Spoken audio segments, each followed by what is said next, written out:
महाराष्ट्र शासनाच्या महसूल आणि वन विभागात सरकारी नोकरी लावून देण्याचं आमिष दाखवत तब्बल 70 लाख रुपयांची फसवणूक करणाऱ्या टोळीचा ठाणे गुन्हे शाखेनं पर्दाफाश केलाय। या प्रकरणी पोलिसांनी तिघांना अटक केली आहे। श्याम विठोबा खतकर, जुगलकुमार लोडाया उर्फ लोधिया आणि रवींद्र दयानिधी शंखुआ अशी अटक करण्यात आलेल्या आरोपींची नावं आहेत। आरोपींनी सरकारी नोकरी मिळवून देण्याचं आश्वासन देत संबंधितांकडून मोठी रक्कम उकळल्याचा आरोप आहे। या प्रकरणी नारपोली पोलीस ठाण्यात भारतीय न्याय संहितेच्या विविध कलमांनुसार गुन्हा दाखल करण्यात आलाय।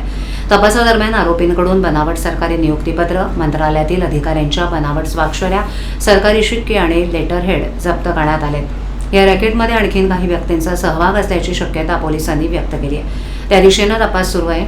आरोपींनी आणखीन किती जणांची फसवणूक केली आहे आणि या बनावट कागदपत्रांच्या माध्यमातून किती रक्कम उकळली याचा तपास गुन्हे शाखेकडून करण्यात येतो। मोठ्या प्रमाणात सुशिक्षित बेरोजगारांची फसवणूक झाल्याचं समोर आलं। काय नेमकं प्रकरण आहे, काय झालं? दर्शन पाटील हा राहणारा भिवंडीचा आहे। त्याने गुन्हे शाखेकडे तक्रार दिली होती की त्याची 70 लाख रुपये घेऊन मंत्रालयात नोकरी लावतो किंवा महसूल वन विभागात नोकरी लावतो म्हणून फसवणूक केली होती। त्या अनुषंगाने नारपोली पोलीस स्टेशनने ते गुन्हा दाखल केला। त्या गुन्ह्याचा तपास गुन्हे शाखा घटक 2चे पोलीस निरीक्षक शीतल राऊत आणि त्यांची टीम यांनी ACP शेखर बागडे यांच्या परीक्षणामध्ये तपास सुरू केला। त्या तपासामध्ये असं निष्पन्न झालं की श्याम खतकर, जुगल लोडाया आणि रवींद्र शंखुआ या 3 आरोपींनी पीडिताची फसवणूक केली आहे। त्याच्याकडून 70 लाख रुपये घेऊन त्याला बनावट नियुक्तीपत्र, महसूल वन विभागात टंकलिपिक या पदावरचं बनावट त्याला नियुक्तीपत्र दिलं। त्या अनुषंगानं 3 आरोपींना अटक केलेली आहे। या 3 आरोपींचा पोलीस कोठडी रिमांड उद्यापर्यंत आहे।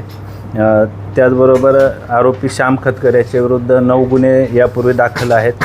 जुगल लोडा या आरोपीविरुद्ध 2 गुन्हे दाखल आहेत आणि रवींद्र शंखुआ या आरोपीविरुद्ध यापूर्वी 2 गुन्हे दाखल आहेत।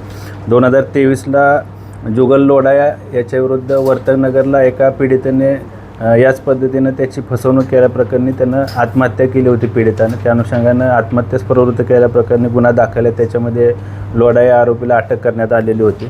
या गुन्ह्याच्या तपासामध्ये अद्यापर्यंत मुद्देमाल जप्त केलेले आहेत। बनावट लेटर पॅड आहेत, रबर स्टॅम्प आहेत, त्याचबरोबर आयडेंटिटी कार्ड आहेत आणि नियुक्तीपत्र देखील आहेत बनावट। त्या अनुषंगानं आम्ही अधिक तपास करत आहोत। गुन्ह्यामध्ये बराच मुद्देमाल जप्त करण्यात आलेला आहे।